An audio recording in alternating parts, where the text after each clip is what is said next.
Le scénario de 1984 ne va pas se répéter, en tout cas pas pour cette année 2024. Et pour cause, le colosse éléphant abattu par l'équato-guinéen a été ressuscité par un lion rageux venu tout droit du royaume chérifien. Une résurrection qui confère à chaque Ivoirien un prénom à consonance arabe. Le mien, c'est Ashraf Ibrahim Khalil. Je vous dis bonjour à Kwaba et bienvenue dans le brunch de la CAN.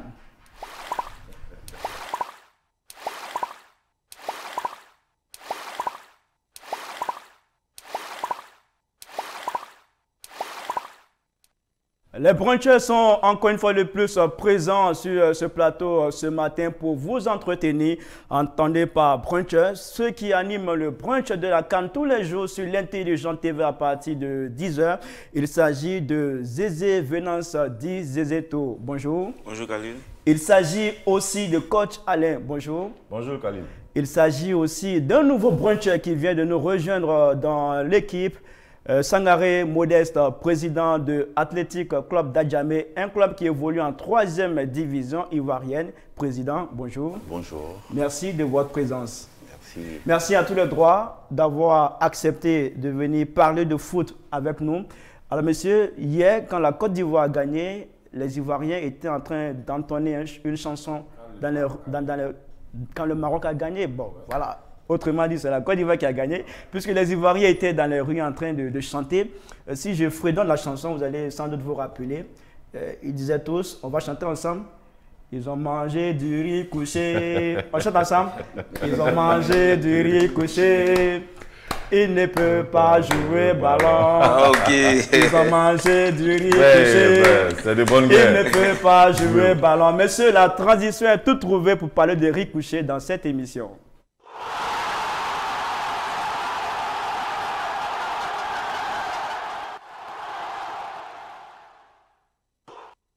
Les Lions de l'Atlas étaient aux prises avec les Chipolopolo de la Zambie, mais pour les Ivoiriens, oui, pour les Ivoiriens, c'est la Côte d'Ivoire qui affrontait la Zambie parce que la qualification de leur équipe nationale pour le 8e de finale en dépendait. Eh bien, la Côte d'Ivoire s'est qualifiée grâce à une victoire de Hakim Ziyech et les siens. 1-0 sur la Zambie. Zézéto, on peut le dire, les éléphants ont été sauvés par les Lions de l'Atlas.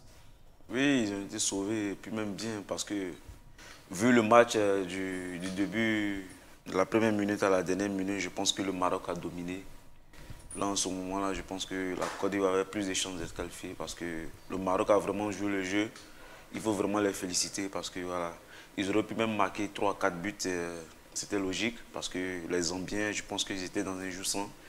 Il n'y a pas eu d'affrontement, parce que c'était déséquilibré. Le Maroc était largement dominatrice de son match. Elle aurait pu marquer 3-4 buts. Et puis bon, moi je trouve que voilà. Mais en même temps, faut pas oublier aussi d'où on vient. Donc il faut garder pied sur tête. Et puis essayer de prendre tout ce qu'on a fait comme erreur pour la suite, pour le prochain match, quoi. Voilà. Alors Zézéto, est-ce que vous avez un nom arabe ce matin? Non, je n'ai pas de nom arabe parce qu'on reste dans le foot. Il faut bien qu'une équipe gagne pour que l'autre se qualifie. Et ça arrive souvent dans le football. Non, je préfère garder mon nom. Mais je dis vraiment félicitations au Maroc, qui a vraiment joué le jeu, qui a joué sans complexe, sans penser que même elles étaient qualifiées déjà. Elle était qualifiée, pardon. Donc elle a vraiment joué le jeu. Je pense que c'est ça le football aussi. Il faut être fair play. Voilà, quand il faut gagner l'adversaire, il faut gagner. Il faut vraiment féliciter le Maroc. D'accord, félicitations au Maroc pour cette victoire. Félicitations adressées par Zézéto. Alors, Président, est-ce que vous avez un nom marocain ce matin?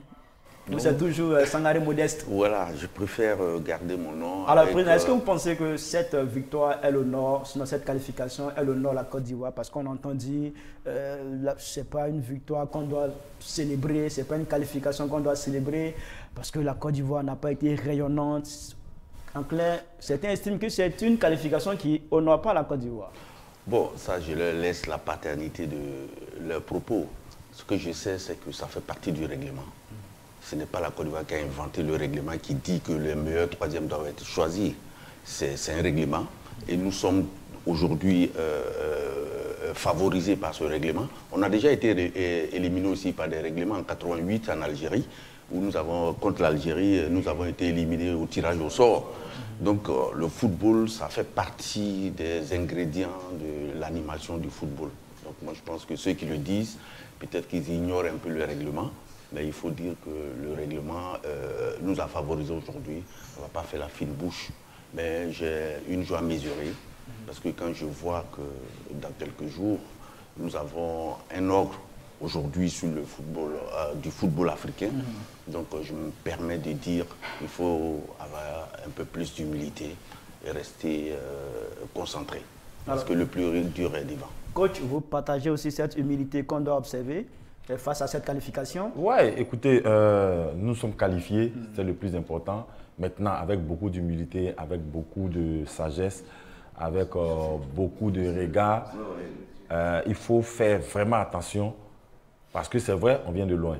On vient de loin, donc il faut savoir raison garder. Il ne faut pas faire la fête pour faire la fête. Il faut être beaucoup concentré.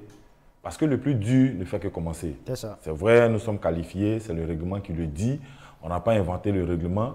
Et je vais encore plus loin parce que dans les propos du sélectionneur sénégalais, il a dit il faut que je gagne mes 3 matchs pour éviter le pays organisateur. On va arriver à ce propos-là de Aujourd'hui, les Ivoiriens sont heureux parce que le Maroc a gagné.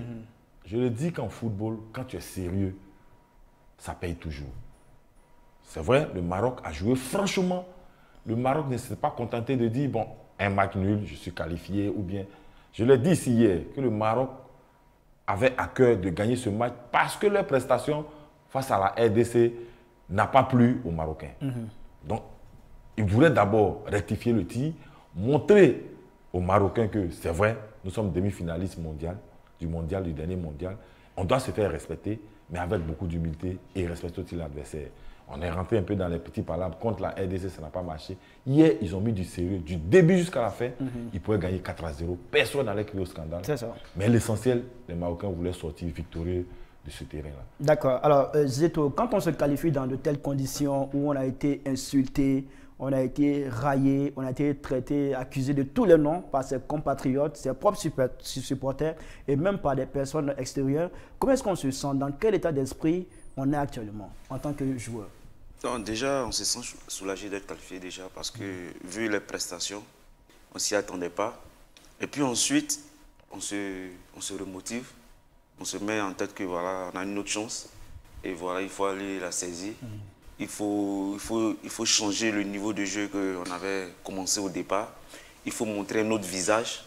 Voilà, et puis on ne va pas célébrer bien sûr parce que voilà, il faut penser tout de suite à rejouer. Donc, non, il faut mentalement, il faut se parler, il faut se dire la vérité. Et puis, voilà, là déjà, ils ont changé le coach, donc ça va envoyer un peu de fraîcheur.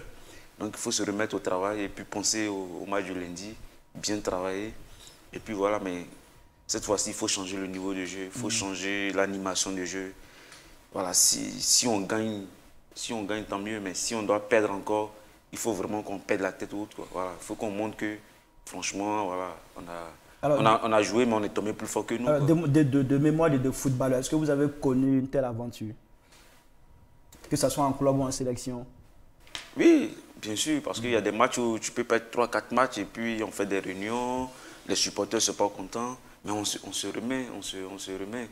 Voilà, on se remet, on se parle, on cherche à savoir ce qui ne va pas, comment chaque joueur se sent. Voilà, qu'est-ce qu'il a comme problème. Parce qu'il y a ça aussi. On peut être en sélection, même si ce n'est pas en club, on peut être en sélection, puis avoir des petits soucis de famille, de proches, ou bien, je ne sais pas, moi, peut-être que tu ne te sens pas bien. Donc, il y a tout ça, il faut que les joueurs se parlent beaucoup, surtout. Ouais, c'est ça le plus important, parce que c'est eux qui vont sur le terrain en train de courir. Je pense que MS va faire le classement, mais c'est eux qui vont courir. Donc, il faut qu'eux-mêmes, là, ils s'asseyent. Je pense qu'eux-mêmes, ils doivent s'enfermer sans le staff, et puis se parler. Se parler pour dire, voilà les gars, voilà comment on a joué depuis le début. Là, on a une chance encore de pouvoir faire plaisir aux Ivoiriens. Voilà, qu'est-ce qui ne va pas? Chacun doit prendre la parole pour dire, voilà comment je me sens, voilà pourquoi voilà. Et puis, ensuite, quand ils sortent de là, je pense qu'ils vont faire un match. Après, le résultat va compter aussi, bien sûr. Mais je veux dire, s'il y a un mauvais résultat, on va être fiers d'eux parce qu'on va dire, ouais, au moins, on était fâchés, ils se sont repris et puis voilà. D'accord. Et pour le 8e de finale, la Côte d'Ivoire va affronter le Sénégal, qui est sorti premier de sa poule avec 9 points, 3 victoires sur 3. Alors, Président, comment est-ce que vous entrevoyez ce match Côte d'Ivoire-Sénégal? D'abord, c'est un 8e de finale de Coupe d'Afrique. C'est un certain niveau. C'est dire que nous, en tant qu'Ivoiriens, je parle en tant qu'Ivoirien, dire que nous venons de loin. Comme je l'ai dit, il faut qu'on fasse preuve d'humilité. Il faut qu'on ait des gens, des gagneurs sur le terrain. Des gens qui ont envie de gagner, de mouiller le maillot. J'ai fait un constat depuis 6 mois avec vous ici. J'ai fait l'interview. J'ai dit que l'entraîneur ne communiquait pas sa niaque. Il était trop paternaliste pour être l'entraîneur d'une sélection. Alors, coach, qui entraînait...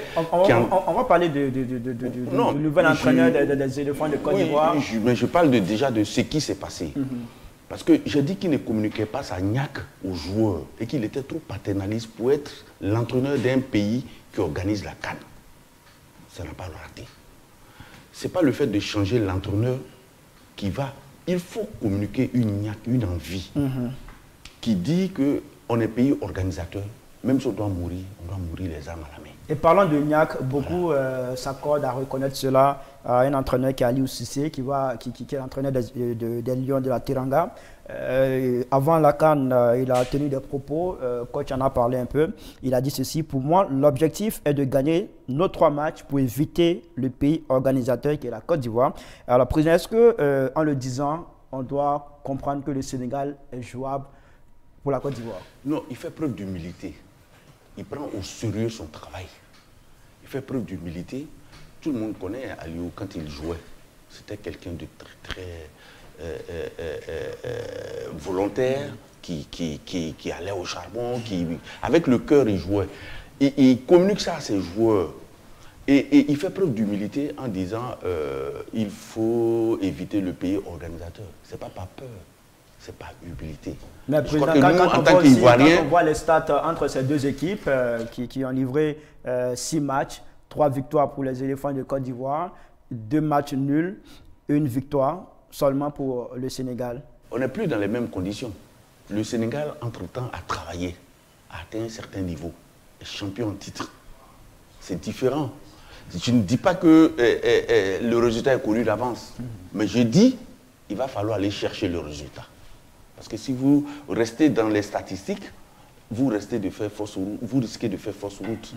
Il faut aller chercher le résultat pour ne pas faire démentir les statistiques. C'est ça. Voilà, moi c'est ce que je dis. Alors coach, après ces 3 matchs de poule, le Sénégal, on l'a dit, s'est montré beaucoup plus offensif avec 8 buts marqués et aussi défensif avec seulement un seul but encaissé. Alors, quel système de jeu convient à une telle équipe pour la Côte d'Ivoire le lundi prochain? Je pense que pour jouer contre une équipe du Sénégal qui, ma foi, est une équipe organisée dans tous les compartiments, nous, en tant qu'éléphants, je pense qu'on souhaiterait partir avec un bloc équipe. Un bloc compact dans tous les compartiments. Moi, ça aurait été moi, dans cette sélection, je ferais un 3-4-3. 3-4-3. Voilà. Parce qu'avec cette disposition tactique, on aura 3 défenseurs centraux. Mais face à une équipe qui est beaucoup offensive, qui a marqué 8 buts bien sûr, dans la compétition, défensivement, on aura 5 joueurs. On aura 5 joueurs. On aura peut-être même plus que 5. On aura 7 joueurs qui vont défendre. N'oublions pas que nous, en tant que joueurs, en tant que footballeurs, en tant qu'éléphants, on doit montrer un autre visage pendant le match contre le Sénégal. Il y a un sursaut d'orgueil. Il y a une remise en cause.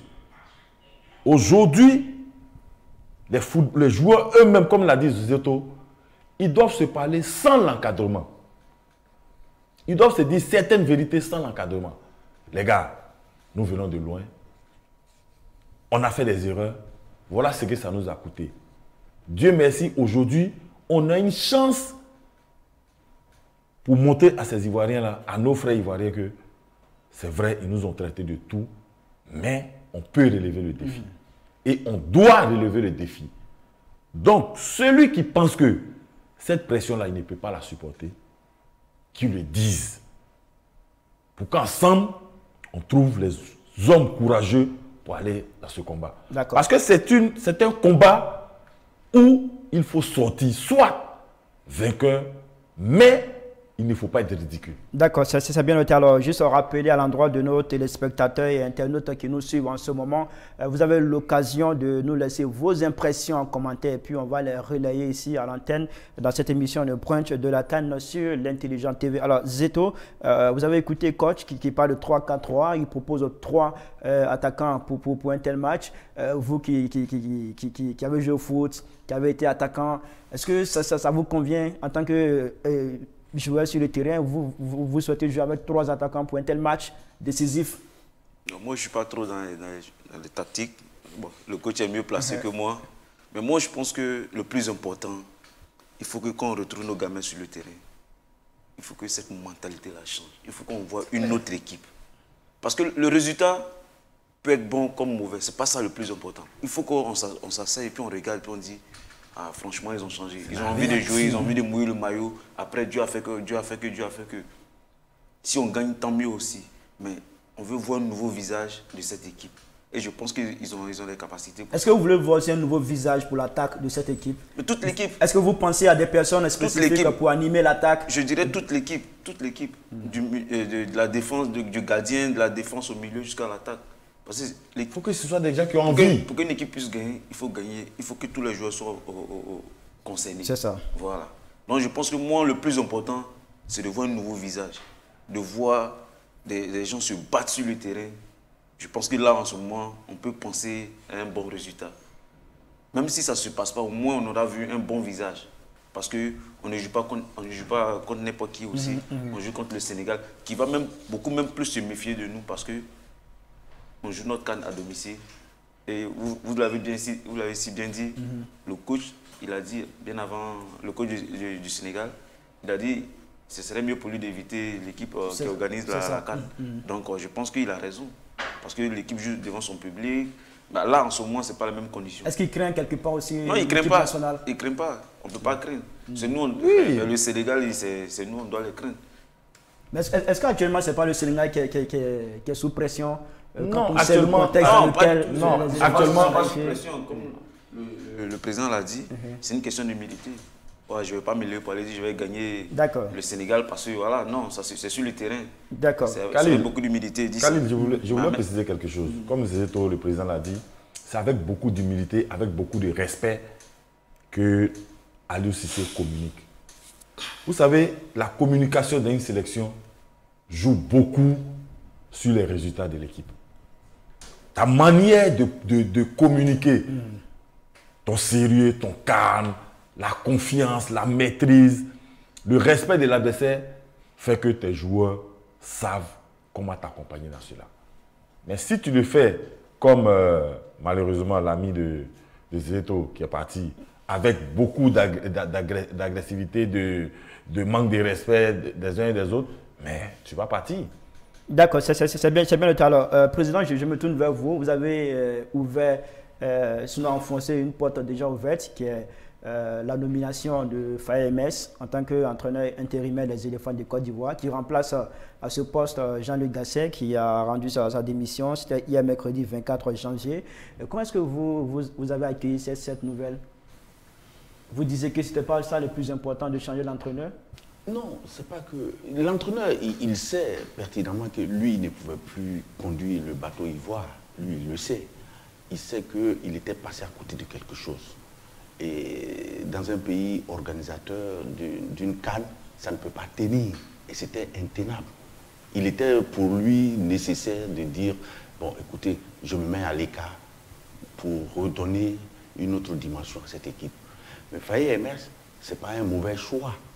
Quand on a vu le joueur, la volonté qu'il avait sur le terrain, s'il peut communiquer cette volonté aux joueurs, je pense qu'on peut faire quelque chose. Mais on l'a vu aussi en tant qu'entraîneur de l'équipe U23, des éléphants de Côte d'Ivoire. Oui. Il avait pour mission de faire qualifier cette équipe pour la CAN U23 au Maroc, qui a été remportée par le Maroc devant l'Égypte. Il a échoué et il a manqué aussi de faire qualifier cette équipe-là pour les Jeux Olympiques de Paris 2024. Quelque part, c'était aussi, estime que c'était un mauvais choix. C'est oui, un peu mais bonnet blanc. Mais un pays sérieux, peut aller recruter un entraîneur en pleine compétition. Voilà. Vous aussi, posez-vous la question. Les journalistes qui posent cette question, je me dis souvent, est-ce qu'ils sont dans le même monde que nous? Mais nous, on pose des questions. Non, mais les questions comme ça, excusez-moi de le dire, nous sommes dans un staff. Il y a l'entraîneur titulaire qui a failli à sa mission. On le remplace par celui qui est là pour faire une mission. Il finit sa mission. On lance les aussi. Quand vous avez vu le communiqué de la fédération, c'est un intérim. On n'a pas dit qu'il est confirmé. C'est ça, ça veut dire qu'il connaît, il a la chance d'être ivoirien, de connaître le milieu ivoirien, d'avoir été un bon professionnel. Donc il peut faire une analyse. Le problème de la Côte d'Ivoire... Il était là, c'est pas maintenant qu'il est là. Non, mais l'entraîneur titulaire est là, tu ne peux pas te substituer. Tu peux lui donner des conseils, mais tu ne peux pas te substituer à sa place. Et tu peux lui dire, ça c'est pas bon, c'est pas bon, c'est pas bon. Lui, il a un autre choix qu'il peut mettre et tu ne peux pas dire autre chose. Mais ce que je veux dire, il a la chance d'être ivoirien, d'avoir joué à un certain niveau, d'avoir prouvé qu'il pouvait être un bon entraîneur. Il a les diplômes, donnons-lui sa chance. C'est à lui de saisir sa chance. Il n'est que intérimaire pour une compétition bien donnée. C'est à lui de saisir sa chance. On en a vu dans d'autres pays. Même aujourd'hui, quand vous prenez l'entraîneur de Lyon, il était intérimaire. Oui. Il est devenu entraîneur titulaire jusqu'à la fin de la saison. Le football, ce n'est pas une science exacte. Ce qui se dit aujourd'hui ne peut pas se dire demain. Ce n'est pas parce qu'on est champion. Écoutez, on n'est pas le premier pays à être battu chez lui en compétition. Le Brésil, le grand Brésil, en demi-finale de Coupe du Monde, a été laminé 7-1. Ça, c'était en demi-finale, nous. Ben oui, j'ai dit en demi-finale de Coupe du Monde, chez lui, a été battu 7-1. D'accord, c'est bien noté. Mais il faut relever la tête, avoir la niaque. Ce qui manque à notre équipe, on a 3 compartiments dans le jeu. Il y a la défense, il y a le milieu, il y a l'attaque. Quels sont les leaders de ces 3 compartiments? Merci. Il n'y a pas de leader pour vous au niveau de ces 3 compartiments? Dans chaque compartiment, on doit avoir un leader. Il n'y en a pas? Quand vous prenez le Sénégal... Président, il n'y en a pas? Je pense qu'il n'y en a pas. Quand vous prenez Kalilou... Et c'est quoi? Il n'est pas un leader au milieu de terrain? C'est pas... En attaque... C'est pas... Non, il est un bon joueur du milieu de terrain. Est-ce qu'il est le leader? Dépositaire du jeu? Est-ce qu'on le lui a confié? Ça, il faut poser les bonnes questions. Il ne s'agit pas de dire c'est quoi, il est bon joueur. Non, il faut lui donner sa liberté et dire que c'est le dépositaire de notre jeu. Et mettre les ingrédients autour pour qu'il puisse mener à bien cette mission. D'accord, Président, on vous a bien compris. Zito, la dernière fois, vous avez manifesté un certain désaccord vis-à-vis du fait qu'on puisse changer d'entraîneur pendant que nous sommes en pleine compétition. Ça a été fait, même si ce n'est pas trop large, comme l'a dit le président, c'est juste l'adjoint qui prend la place du principal. Est-ce que ça vous convient? Est-ce que ce n'est pas plus un risque qu'un avantage? Parce que ça peut déstabiliser l'équipe. Dans les deux sens, ça peut déstabiliser comme ça peut être un avantage. Donc voilà, c'est comme le président l'a dit, ça reste du football. Hein. Ça reste du football, on peut... Mais là, ils n'ont pas... S'ils ont décidé de changer, ils ne peuvent pas aller chercher un autre entraîneur que MS parce que c'est lui l'adjoint. Donc ça, voilà. Mais moi, je dis bien moi. J'allais laisser finir la compétition au coach. Gassé. Voilà, parce que voilà, il va continuer sa mission. Donc de toute façon, tout ce que MS va faire, c'est de faire des miracles. C'est de faire des miracles. Donc on espère qu'il fera un miracle. Mais je pense qu'après la compétition, il pourra faire un bon boulot lui-même parce qu'il connaît l'environnement. Voilà. Mais là aujourd'hui, si vous me dites qu'il va faire jouer la Côte d'Ivoire comme le Maroc, comme on a vu hier, ça va être un peu difficile quand même. Mais il n'est pas aussi nouveau que ça. Il peut les galvaniser, il peut faire ce déclic-là dans leur tête. Il peut le faire rendre compte de beaucoup de choses. Parce que comme le coach l'a dit, comme le président l'a dit, c'est lui qui a la tête maintenant. C'est ça. Parce que quand tu as la tête, c'est différent que quand tu es quand il a joué, parce qu'il y a un certain pouvoir que tu n'as pas. Aujourd'hui, il a les pleins pouvoirs. Je pense qu'il y a des décisions, il y a lui aussi ses envies qui va transmettre à ces jeunes-là. D'accord. Donc voilà, moi je pense que tout ce que MS va faire aujourd'hui dans cette compétition, c'est que des miracles. Des miracles. Que des miracles. Que des miracles.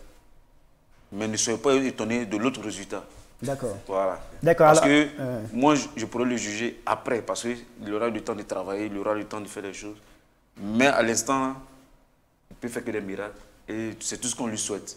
D'accord. Alors, coach, généralement, le problème qui est évoqué avec les sélectionneurs ivoiriens, c'est qu'il manque de niaque, de poigne pour se faire respecter, pour se faire entendre par les joueurs sur le terrain. Est-ce que vous pensez que MS Faye répond à ce profil d'entraîneur-là, à l'image de Hervé Renard? Non, mais écoutez, chacun a son caractère et chacun a sa manière de transmettre son message. Chacun a sa manière de transmettre son message, chacun a son caractère, chacun a sa manière de booster ses joueurs.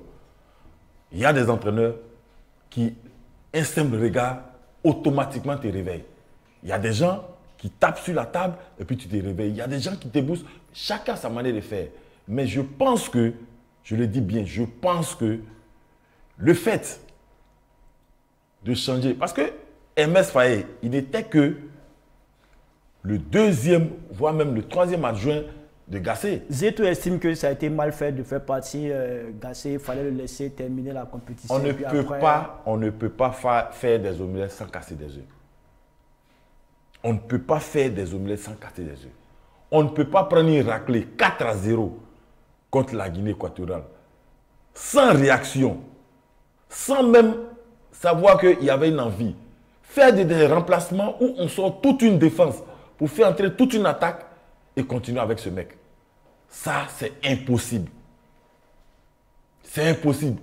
Il aurait dû lui-même, avec beaucoup d'humilité, comme le sélectionneur de la Gambie, qui avait promis le deuxième tour à sa nation, quand il a échoué, à la conférence de presse d'après-match. Non, mais lui, il était sûr de ne pas continuer l'aventure. Non, il a dit purement et simplement. Non, je dis, il n'était plus sûr de continuer l'aventure, donc c'est évident. Non. Je pense que Gassé, s'il était dans le même cas, si on était convaincu qu'à 100% on ne participait plus, je pense que Camille l'a donné. Quand même, je dis une chose qui est simple. C'est un coach qui a fait des résultats quand même en France et tout. Même s'il a échoué. Je dis. Voilà, donc. Zeto, je dis et je répète. Je dis et je répète. Je ne peux pas concevoir que notre équipe nationale, qu'on aime tant, des joueurs, des professionnels qui n'ont plus d'armes depuis l'arrivée de Gassé. Gassé n'a pas changé le visage de notre équipe nationale depuis son arrivée. Quand l'ancien sélectionneur Boumel, regardez les prestations de l'équipe de Boumel et puis regardez les prestations de l'équipe de Gassé. À aucun moment, on a vu un plus que ce que Boumel nous a présenté. Président, donc, vrai ou faux? Pour vous, Boumel a été plus parfait que Gassé à la tête des éléphants? Boumel, il avait un groupe solidaire. Et Boumel pouvait faire plus même que Hervé Renard si il avait cette science-là, s'il avait vraiment été l'adjoint qu'il fallait. Alors coach, vous êtes coach, que pensez-vous de ceux qui estiment qu'on devrait plutôt confier cette équipe-là pour la suite de la compétition à Aïdara Soalio? Vous savez, tous les Ivoiriens peuvent dire tout ce qu'ils pensent. Mais Aïdara n'a participé à aucune séance depuis que cette équipe a été mise sur pied. Venir être parachuté comme ça sera très difficile pour lui, surtout en compétition. S'il était dans les sillages, s'il était dans le staff depuis le début, venir faire un duo avec MS Faye, ils allaient s'en sortir facilement. Mais il n'a même pas... Guy Demel qui est aujourd'hui l'adjoint de MS Faye, est-ce qu'il était dans... Guy Demel est l'adjoint de MS Faye en U23? Oui, U23. On parle oui, mais c'est comme si le gars, il travaille en U23. Aïdara Soalio aussi, il est l'entraîneur des chanistes. Oui, mais il n'a jamais composé, il n'a jamais travaillé ensemble avec Faye. Dans aucune sélection, Aïdara n'a déjà travaillé avec Faye. Tu me dis que Aïdara a déjà travaillé avec Daoul Assina, je te dis oui. Aïdara a travaillé avec d'autres sélectionneurs, je te dis oui. Mais avec MS Faye, jamais. Donc, du jour au lendemain, Dans une compétition où nous sommes en difficulté, on prend Aïdara, on vient, on le dépose là, avec Emes Faye. Le discours d'abord entre les deux ne va pas passer. D'accord. Parce qu'entre entraîneurs, il y a cette confiance-là qu'on doit avoir quand on a un staff.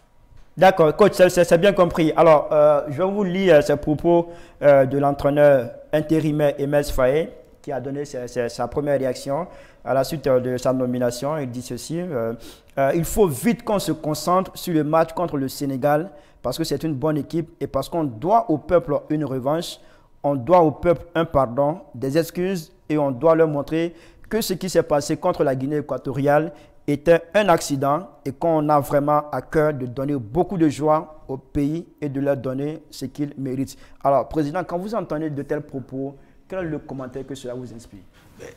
Ça rejoint ce que je suis en train de dire. Il est en train de communiquer sa niaque. Le discours doit être suivi de faits. C'est clair. Ce discours-là, on va le dire en milieu politique, il est diplomatique, mais il est galvanisateur. Clair. Ce discours doit permettre aux joueurs, à chaque joueur de comprendre la nécessité pour lui de sortir de son confort et de se battre pour donner à la nation ivoirienne, au président de la République, à la Côte d'Ivoire entière, ce que nous avons mis à leur disposition. Jamais un pays n'a fait autant d'investissements à la veille d'une CAN comme ce que nous avons fait. Il faut donner... Ce n'est pas les joueurs qui manquent.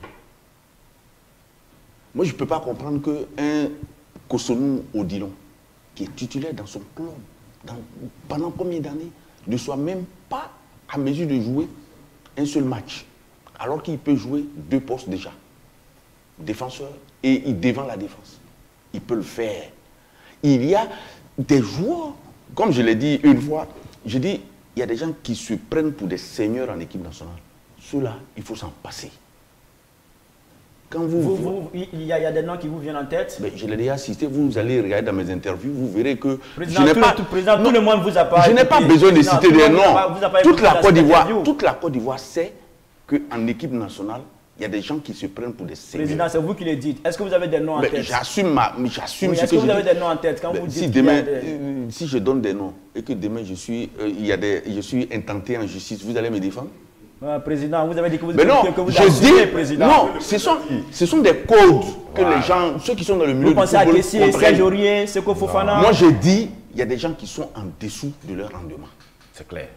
Qui, par exemple, que Faye Emes pourrait mettre sur le banc de touche? Il est entraîneur. Moi, je ne suis pas l'intérimaire. C'est lui qui est l'entraîneur. C'est lui qui vient d'être choisi. Il y a certains qui pensent qu'il n'y a pas de complémentarité entre Seko Fofana, Franck Kessié, Sangaré Ibrahim. Parce que les 3 jouent dans le même registre. Donc il faut mettre quelqu'un sur le banc. Non, les 3 jouent dans le même registre. Il faut avoir le courage de les dire. Responsabiliser. Si toi, tu ne fais pas ce travail, tu sors de mon équipe. C'est tout. Il faut Sangaré, les responsabiliser. Kessié, Seko. Les 3 jouent dans le même registre. Dites-moi qui fait plus que son ami. Ça fait que Sangaré est rentré dans les rangs. Il n'arrive même plus à s'exprimer. Kessié, quel est son rôle?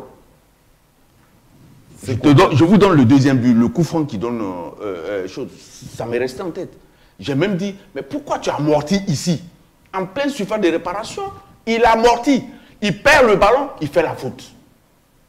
Allez-y, regardez l'action. C'est comme ça que ça s'est passé. Le coup franc. Écoute. Mais moi, je ne veux plus le président. Il faut que le sélectionneur arrive à responsabiliser chaque joueur. Voilà, c'est ce que je dis. Il faut donner des leaders dans chaque compartiment. D'accord, c'est bien compris. Alors, Zéto, est-ce que vous pensez aussi qu'il n'y a pas de leader dans les différents compartiments de l'équipe, défense, milieu, attaque? Vous partagez leur point de vue? Bien sûr, il n'y a même pas de leader dans l'équipe. Le seul, c'est Mas Gradel, je vais dire, mais bon. Mais c'est un leader, donc. C'est un leader hors du terrain. Je veux dire, c'est le seul qui peut vraiment dire certaines choses dans le groupe à certains joueurs. Il a cette légitimité. Mais je pense que le reste du groupe, il n'y a pas vraiment de leader. Voilà. Donc, Seko, de temps en temps, sur le terrain, c'est un leader technique qui accompagne l'équipe quand il est bien. Mais à part ça, mais il faut vraiment un vrai leader dans les vestiaires. Il faut vraiment un vrai leader. Il faut que ça se sente sur le terrain aussi. D'accord, c'est bien noté. Alors, monsieur, c'est ce qui leur manque. Voilà, permettez que je puisse lire certains commentaires. de nos internautes qui sont nombreux à nous suivre. Cyril qui dit il fallait une action forte comme le changement du coach pour créer un déclic. On attend de voir le lundi pour voir si ce déclic a été créé. Sinon, cela créé. On a Moses qui dit soyons réalistes, M. Gasset est incompétent, très nul, il ne sait même pas lire un jeu. On a un autre internaute qui dit quand j'écoute certaines analyses sur le coaching de Gasset, mes doigts me démangent, mais je préfère mettre dans ma poche. Bon, d'accord, merci. Merci de les mettre dans vos poches. Ouattara Benito Jakaria qui dit, qui s'adresse à Zézeto. Zézé, Gasset n'a pas fait de résultats positifs en France. Son palmarès en dit gros. Avec Faye, c'est pareil. U23, pas de résultats, c'est ce que j'ai évoqué tout à l'heure. Oui. La solution est de nous sortir un véritable sélectionneur pour la qualification mondiale. Le discours de Faye est collé à celui de Gasset au troisième match. Donc, apprêtons-nous pour le mondial. Voilà un peu les commentaires de nos amis internautes. Alors, monsieur, dans cette émission, vous le savez, il y a une rubrique qu'on appelle le piment. Et ce piment nous est toujours fait par Charles Dago, qui n'est pas avec nous sur ce plateau pour des raisons indépendantes de sa volonté. Mais rassurez-vous, il va très bien. Il va nous rejoindre pour les jours prochains pour cette émission, le brunch de la CAN. Mais je vous propose qu'on suive le piment de Charles Dago depuis sa position.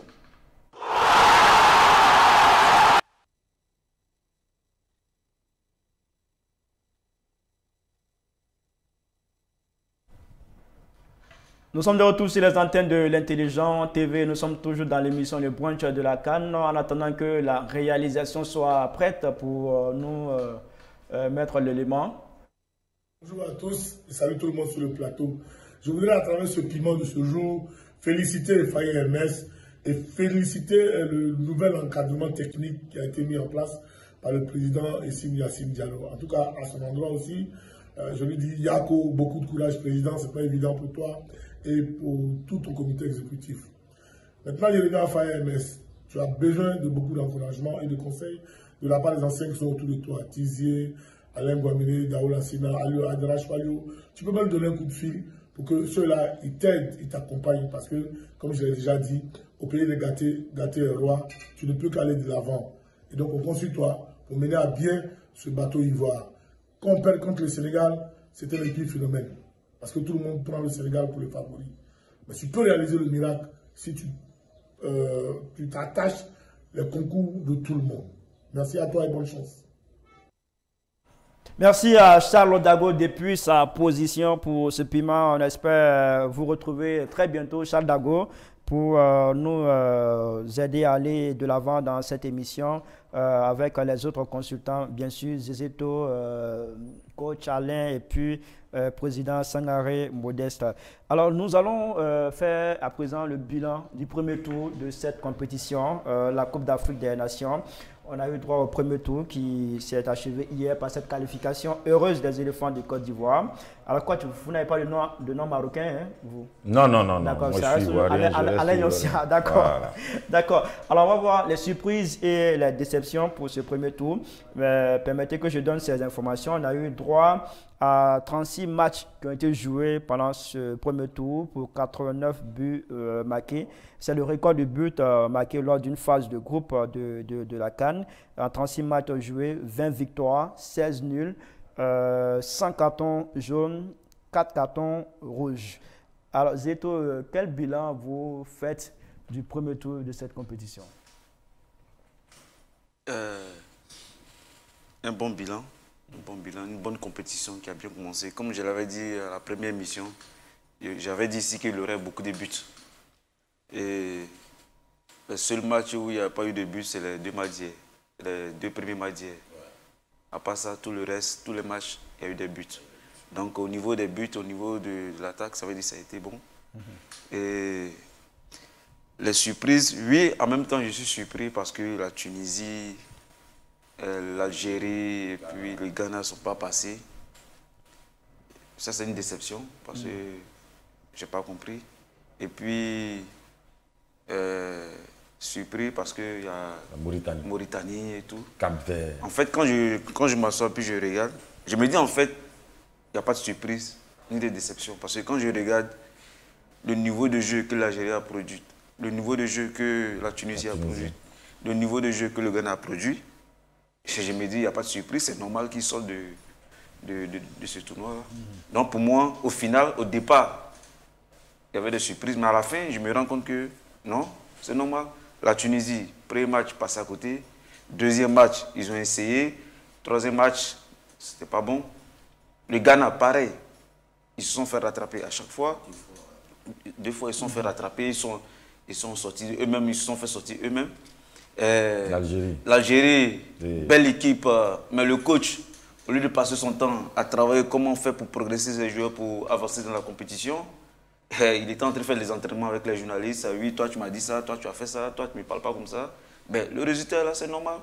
Si la Mauritanie passe parce que le coach, il s'est concentré sur son équipe, il connaît ses lacunes, il voit ses limites et il a mis Sagnac, il a donné Sagnac à son équipe. La Namibie, c'est pareil. Les coachs étaient plus concentrés sur leur équipe que de savoir si la VAR ne donne pas tous les jours pénalty à l'autre.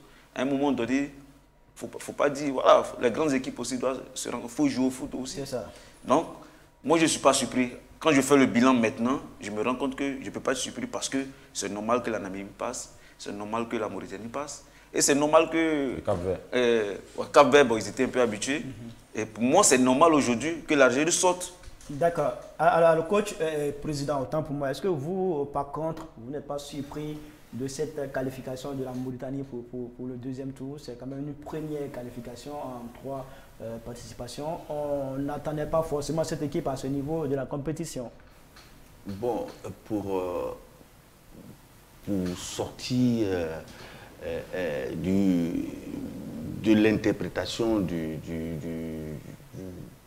fanatique, je dirais que c'est le travail qui paye en football. La Mauritanie travaille depuis un certain moment pour atteindre cet objectif. Donc pour ceux qui suivent l'équipe de Mauritanie, ne sont pas surpris qu'elle arrive là. Maintenant, pour ceux qui pensent que ce sont seulement des boutiquiers, ils se trompent. Parce que le football a changé dans le monde. Ceux qui étaient devant, qui croient qu'ils ne pouvaient pas être ratés, sont en train d'être humiliés. Ça a été le cas de la Tunisie, l'Algérie. Ça a été l'Algérie, ça a été la Tunisie, Même la Côte d'Ivoire. le Ghana, la Côte d'Ivoire entre griffes. Parce qu'on croit qu'avec les grands noms, on peut constituer une équipe nationale. C'est faux. Il faut travailler à la base. Tant que vous ne travaillez pas, vous allez être honni. Donc il faut travailler. La Namibie, quand vous voyez la Namibie jouer, vous êtes content. Quand vous voyez le Cap-Vert, vous êtes content. Quand vous voyez la Guinée équatoriale, vous êtes content. C'est des pays qui travaillent. Nous sommes sur nos lauriers. On compte sur les noms parce qu'on joue dans tel club, tel grand club, mais ce sont des individualités dans une équipe. Pas de collectif. C'est pas de collectif. Notre équipe là, il y a un seul truc qui manque à notre équipe, la combativité. D'accord, c'est bien noté. Alors, coach, je viens à vous, mais permettez que je donne cette information. Sur les 36 matchs qui ont été joués, il y a 3 matchs qui se sont soldés par un score nul et vierge. 3 matchs sur ces 36 matchs. Et puis, bon, l'équato-guinéen Emilio, qui est pour l'instant le meilleur buteur de la compétition avec 5 buts, est-ce qu'il reste une surprise pour vous? Ben, quand tu prends le palmarès d'Emilio, il a fait toutes les sélections jeunes de l'Espagne. Il a fait toutes les sélections jeunes de l'Espagne. Il n'a pas eu la chance de jouer dans les plus grandes sélections de l'Espagne et il s'est rétracté pour venir dans son pays d'origine. Donc aujourd'hui, dit que c'est une surprise, entre guillemets, oui ou non, parce que déjà, dans ces sélections jeunes-là, pour ceux qui suivent le joueur, il a déjà marqué pas mal de buts. C'est pour vous dire que l'âge n'est pas un blocage. C'est le train de vie qui est un blocage. À 34 ans, 35 ans, quand tu vis bien, tu peux vivre de ton art. Quand tu sais faire la part des choses, tu peux être performant. Et c'est cette leçon-là qu'Emilio est en train de nous montrer pendant cette compétition. Aujourd'hui, la Mauritanie, ça fait près de quelques années, près de 10 à 15 ans que la Mauritanie est en train de travailler. Ils ont eu le nœud creux d'aller trouver ce sélectionneur-là qui va leur donner cette arme-là. Cette ADN-là, ils ont eu ces sélectionneurs-là, ils sont qualifiés pour les 8e. La même chose pour le Cap-Vert, la même chose pour la Namibie. Qui sont pour vous des surprises agréables dans cette compétition. Le bon sens. D'accord, c'est bien compris. Alors, monsieur, il y a aussi cette CAN était la CAN des stars qui sont beaucoup attendus dans cette compétition. On peut citer Riyad Mahrez, l'Algérien, André Ayew du Ghana, Mohamed Salah de l'Égypte, Sadio Mané du Sénégal. Zeto, est-ce que ces stars-là, c'est quelques noms seulement que j'ai cités, est-ce que les stars qui étaient très attendus dans cette compétition vous ont convaincu jusqu'à maintenant? Non, moi, ceux qui m'ont convaincu, c'est ceux qui se battent et ceux qui sont en lumière. Et c'est ceux-là les stars. Une star, c'est quoi? C'est celui qui prouve, c'est celui qui prouve à un tournoi, c'est celui qui est à l'instant qui est d'actualité. Qui tire son pays vers le haut. Voilà, c'est ceux-là, comme l'attaquant de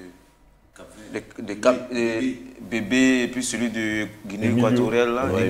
Eux, ce sont des stars de la compétition actuellement. Eux, ce sont des stars. Eux, ce sont des stars. Donc, c'est ceux-là, moi, j'appelle des stars pour l'instant. Les autres, ceux en guillemets, quand on disait qu'on les attendait, ben, on ne les voit pas. Donc, pour l'instant, pour moi, c'est ceux-là qui sont les stars de la compétition. Je dis bien de la compétition. C'est ceux-là les stars. Parce que c'est eux qui brillent. C'est eux qui font avancer leur équipe. C'est eux. La star au Sénégal, pour moi, c'est le petit jeune Lamine. Lamine Camara. Lamine Camara. Voilà, c'est lui qui met 2 buts et qui fait avancer son équipe. Voilà. Donc, c'est ceux-là. D'accord. Président. C'est ceux-là. Voilà. Non, mais moi, je pense que le mot star, ici, n'a pas sa place. C'est plutôt des individualités qui sont en train de prouver qu'ils méritent le respect. Ils vivent de ça. Ils méritent d'avoir le respect de leur population, de leurs compatriotes par rapport à l'envie de faire briller le drapeau national. C'est ça qui est important. Chez nous, tant qu'il n'y aura pas de combativité, on sera toujours cette équipe qui va se ridiculiser à travers le monde. Nous avons besoin de garçons qui se battent. C'est ça qui nous manque. La technicité, on l'a. La tactique, là, on peut l'avoir. Mais la combativité, là, chacun se croit patron, là. C'est ça qui est le problème. D'accord, c'est bien entendu. Alors, coach, vous savez, il y a beaucoup d'entraîneurs qui ont été démis de leurs fonctions. D'autres ont démissionné d'eux-mêmes. On a Jean-Luc Gasset, on a Belmadi qui est parti, l'entraîneur tunisien, l'entraîneur du Ghana, l'entraîneur de la Tanzanie, dès l'entame de la compétition. Il y a aussi l'entraîneur de la Gambie. Qu'est-ce qu'on doit retenir de cette vague de limogeage et de démission des entraîneurs après le premier tour? Écoutez, c'est un objectif qui a été fixé à chaque sélectionneur. Je pense que si tu n'as pas atteint ton objectif, il faut plier bagage. Et puis, il faudrait que les gens comprennent qu'un entraîneur, comme le disait l'un de nos formateurs, c'est quelqu'un qui a toujours sa valise qui est prête. Elle n'est jamais ouverte à plein temps. Elle est légèrement ouverte. En une fraction de seconde, dès que tu ne fais pas de résultats, tu prends ta valise et puis tu t'en vas. Hier, j'ai eu un ami qui est à Londres, que je salue au passage, qui m'a dit « Le Maroc va gagner et la Côte d'Ivoire sera qualifiée. » Je lui ai dit « Mais attends, c'est le souhait de tous les Ivoiriens. » Il dit « Non, je te dis que le Maroc va gagner. Le Mali ne va pas nous qualifier, mais plutôt le Maroc va nous qualifier. » Et je lui dis « Merci mon gars, tu as eu confiance à ton Maroc que tu as supporté. L'équipe de Côte d'Ivoire est qualifiée. Maintenant, je le dis toujours, un entraîneur ne doit jamais déballer tous ses bagages. D'accord. Tant que tes objectifs qu'on t'a fixés ne sont pas atteints, ben, mon gars, tu prends ta valise et puis tu vas ailleurs. Et puis, il faut savoir que si ce n'est pas ici, c'est ailleurs. Tu peux, ton discours peut ne pas passer ici, mais ailleurs, ça peut te servir de leçon. Et puis ailleurs, tu peux rebondir. D'accord. Emma Kone, qui est l'un de nos internautes, qui a laissé un commentaire. Bonjour, je suis parfaitement d'accord avec l'analyse du président. Il faut mettre un des 3 milieux sur la touche et faire entrée, Cyril Jean-Michel. Merci et bonne émission. Merci à vous également, Emma Koné, de nous suivre. On a Adam Belling. Le renvoi du coach va beaucoup apaiser l'attention des supporters ivoiriens. Le plus important actuellement, c'est de rester en prière pour l'équipe de la Côte d'Ivoire, car il reste beaucoup à faire. On a un autre commentaire de Jean-Jacques Kwame. Gassé très nul. Et Ouattara, Benito, Djakaridja. On ne peut pas... non, c'est plutôt... voilà. Et Jean-Louis Gassé a été un excellent coach. Les éléphants l'ont pratiquement trahi. Quand il met sur pied un schéma tactique qui permet à l'équipe de se procurer de nombreuses occasions, c'est ce qu'on demande à un entraîneur. Le reste, c'est le talent du joueur qui parle. Ne pas les transformer en but, c'est un problème d'efficacité. Le sélectionneur n'a rien à y voir. Et Emma Kwaku, je pense que la qualité des infrastructures, la pelouse a été un élément très important dans l'animation de jeu. Cela a permis aux joueurs de démontrer tout le potentiel technique qu'ils disposent. Alors monsieur, il est presque, sinon 11 heures passées de 13 minutes. Je vous invite au Garba.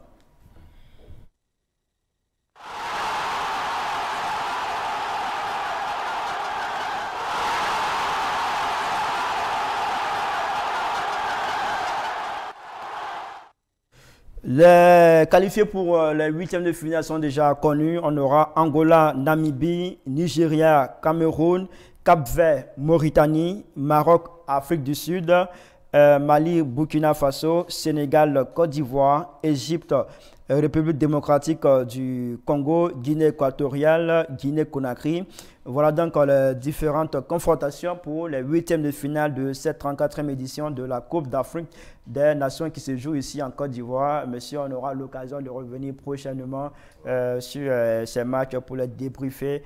Permettez qu'on puisse s'arrêter là pour ce numéro du brunch de la CAN en ce jeudi 25 janvier 2024. Un jour après la qualification des éléphants de Côte d'Ivoire pour les huitièmes de finale. En tout cas, Ashraf Ibrahim Khalil, que je suis, a été très heureux d'avoir conduit cette émission avec coach Alain, président Sangaré Modeste et Zézé Venance, Zézéto, sans oublier Chadago qui nous a servi du piment depuis sa position. On n'oublie pas aussi nos amis internautes et téléspectateurs qui suivent cette émission. Et puis on fait un coucou à nos confrères, certains de nos confrères qui ont été victimes d'un accident de la circulation avant-hier soir en rentrant à Abidjan de Yamoussoukro. On vous souhaite un prompt rétablissement et puis que cela n'arrive plus jamais à qui que ce soit. Merci beaucoup à toutes et à tous de votre fidélité à l'Intelligent TV. À très bientôt pour un autre numéro du Brunch de la CAN. Au revoir. Allez.